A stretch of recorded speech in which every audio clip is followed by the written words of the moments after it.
আসসালামু আলাইকুম, সবাইকে স্বাগত জানিয়ে আজকে আমি আপনাদেরকে দেখাবো আমার ড্রোনের সর্বোচ্চ দূরত্ব, যেটা ছিল 5 কিলোমিটার।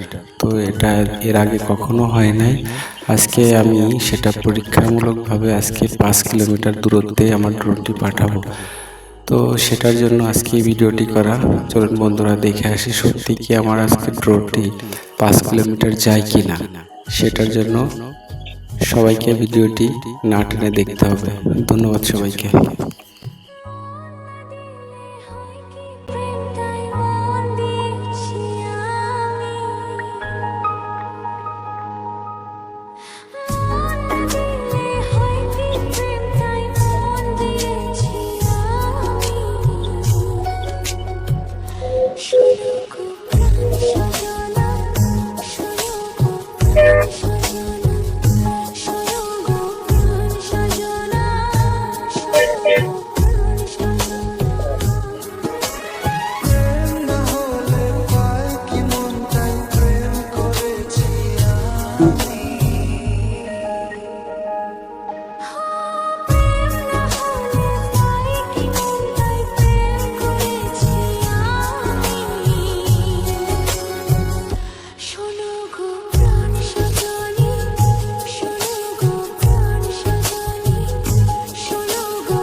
ভিডিওটি ভালো লাগে অবশ্যই ভালোবাসা দিয়ে পাশে থাকবেন। ধন্যবাদ সবাইকে, দেখা হবে নতুন কোনো ভিডিও নিয়ে।